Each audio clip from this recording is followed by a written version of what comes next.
But we know that the engagement is up, and we know that people are talking about our social channels, and so what we hope is that kind of engagement converts to them going out and trying to find tickets to games. And technology is improving, and we are starting to be able to track things via pixels and via came from codes and things like that. So hopefully we will start to be able to prove that, yeah, social directly ties to ticket sales in this way. And we know, I mean, we post ticket links and we know people buy some tickets off those links. But in terms of being able to follow a fan through the process when they hit our social media, and then when they go maybe to our website to go buy tickets after that, I think there is some technology that's out there and that's coming that is going to allow us to track that a little bit better. But I would say team performance is probably the #1 factor in attendance, and I think at the end of the day, if you have a winning team, people are going to come, right? And if you don't, it's going to be harder. And our job is to make sure that whether we're winning or not, we're always promoting the team in the same way, and we're always making sure that we're positive and that we're promoting everything we have going on, and that hopefully people will come for the experience regardless of the result. Yeah. What are the perks of doing it? Do you interact with the players a lot? Yeah, so that's is that a perk? I guess it can be, depending on their mood, I guess. After a loss, it may not be a perk. It may be a detriment. No, I think, yes, yeah, we get to interact with the players quite a bit. We obviously work with them closely on their social media initiatives. We ask them for a fair amount of things to do for our social channels. You know, we ask them if we can take pictures of them, and you know, we ask them to record videos for us, and we ask a lot of them. So yeah, it's good to interact with them. Our group in particular is a really good group of players. They're really willing to engage, and they're willing to, you know, they're nice to us, they're professional. I think they're really, they all have good heads on their shoulders, which is fortunate because you don't find that with every team. Yeah, I think there's perks to the job, but what I always tell people is, if I wasn't getting paid to do this, I'd be paying to do it, right? And that's going to a sporting event. So getting paid to do something you pay to go do is a pretty cool thing, and that's, you know, that's probably the biggest perk. Are you generally setting goals for success within the department based off of the metrics that you're seeing and what you're getting back from the analytics, or is it more the success of the narrative and how the audience is reacting? I think they can probably go hand in hand. Usually if the audience is reacting to a positive narrative, it also means that the analytics are good. But I would say it's probably more to your first point. We definitely look at analytics. We have an analytics department, and they measure all of our kind of social reach and success for us, and we do set KPIs that are directly based off of those. That said, there's also something to earn media value, which is kind of just the conversation that's happening around a certain topic, or a certain post that we make, or something that we do, and that has to be taken into consideration as well. So I think both of those things are good, and usually they're correlated in terms of going hand in hand, either up or down.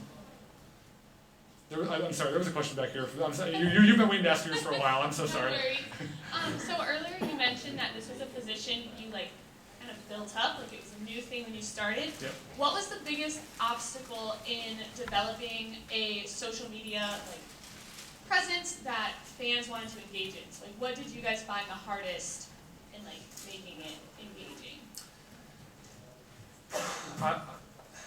I feel like I'm going to sound so old, but that was a while ago. I'm trying to think of I think that probably for us, when you first start developing a voice and you do a lot of that trial and error that I talked about, it's sometimes you're always wondering how fans are going to react, right? I think right now in 2016, we're very comfortable with our voice. We know that the fans really kind of engage with us really well.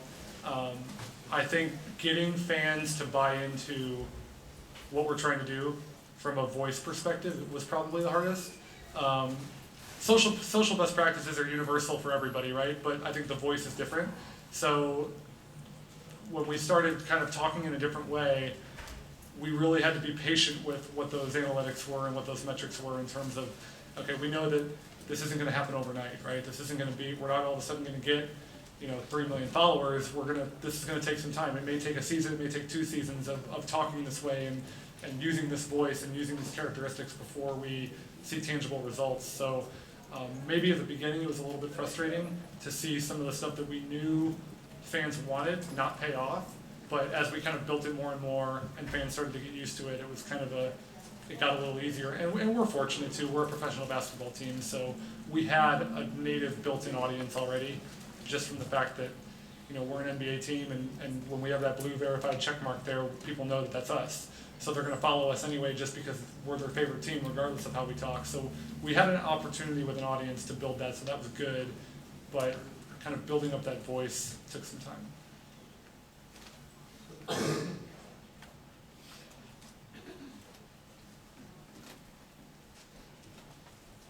You can't shout from back there?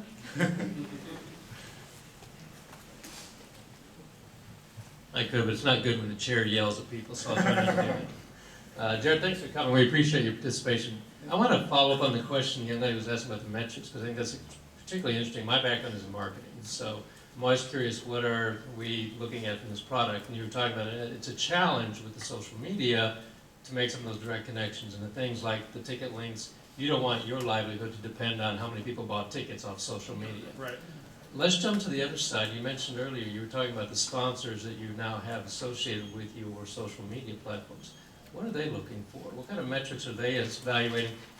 Is it still so rudimentary, we're looking for engagement, or are you, basically, what are you selling them? Are you selling them contacts? What are they after? Yeah, that's a fine balance that we're always battling with our sales folks about, because our sales team, they just want that check, right? They want to sell, and we want to weave our sponsors into the native content that we're producing without it feeling like a social media commercial.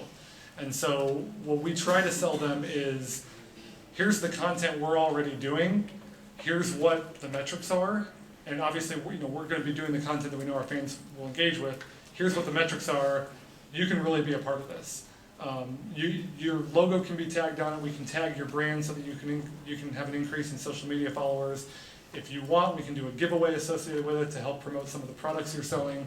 All those things are important. I think some of it depends on the sponsor, but sponsors are generally looking for social media followers and leads, one or the other or both. So if it's social media followers, then what we can do is we can say, okay, attach yourself to this piece of content that we know is getting X number of impressions. So let's say we got something that's getting 100,000 impressions. We'll tag you on that, and now you've got 100,000 people that see your brand tagged right there. They can go and follow you if they want to. If it's leads, that can get a little tricky sometimes, because sometimes we'll have to kind of create a contest for them or something that they can actually consume that data, but we want that to be a Hawks-related experience. So maybe we invite them down to meet Kyle Korver after the game, right? And it's like, okay, fill out this form to enter to meet Korver after the game, presented by so-and-so. And then what we do is we turn around and we flip those entries, that data over to the partner, who can then use it for whatever they want to use it for to sell their stuff. And obviously you have to opt in, we give the fans a chance to opt out of that, but those are probably the two biggest, I would say. And then some just want to be involved with us. And I think one of the things that we've really kind of, what I think we're proud of, is we've built a social voice now to where we'll get sponsors that come on and say, well, we really don't know what we want, but we want to be involved with you on social media. And so sometimes we'll either create some content for them, or we'll attach them to something that we know is valuable for them, just for kind of brand awareness. So, here's your hot shot of the week presented by Gas South. Gas South wants to be attributed with hot and heat, right? That's kind of what they want, what they're known for. So we'll attach this hot shooter of the week to them, and really and that one, it's just brand awareness. It's like, okay, every time I see a highlight or a hot shot of the week, Gas South is right there, and that's kind of that's good brand awareness for them, good logo placement, and things like that. So that's probably the best way to answer. Does that? That's good. Help? Okay. Hey, how you doing? You said earlier that you have a staff of 2 right now. Yeah. Is that kind of normal across the industry, like at the moment, or like where do y'all stand on that? In terms of social media, so it's interesting. If you count digital as a whole, that number goes way up to 3. But I think we're probably on the lower end, and I think that there are conversations internally about staffing up and getting more people to help with content and creation and stuff. I think the average in the NBA is 7 or 8, depending on team. Like, that number's skewed a little bit. Like, Cleveland has like 15, right? Because they always joke that LeBron doubles the number, right? Because you have like a LeBron staff. But yeah, it really just kind of depends on, at the professional team level, I think that's kind of in that 7 range is probably normal for, and that includes, website, mobile app, social media, all the digital components of it. And staffs are structured differently too, so that 7 could include, a video person dedicated to capturing content and producing content for digital. Or it could include a graphic designer that only does graphics for your digital team. So teams are structured a little bit differently, but that's kind of generally where it's at.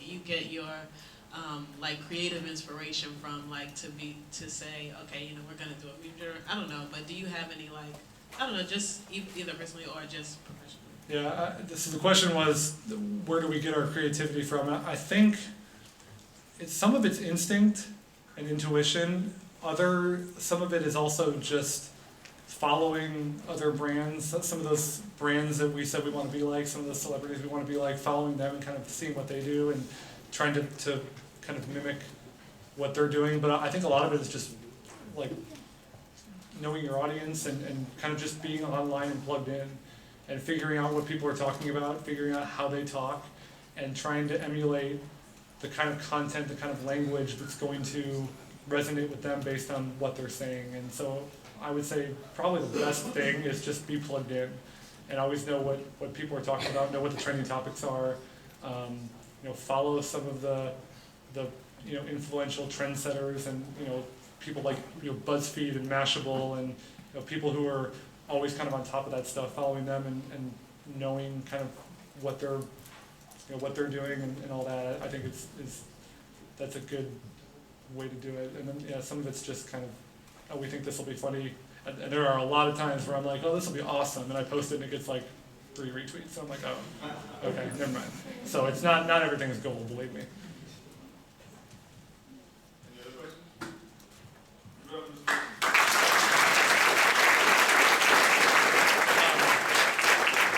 And if you guys, I'll be around if anyone wants to chat. I have business cards and stuff. So yeah, thank you very much. I appreciate it.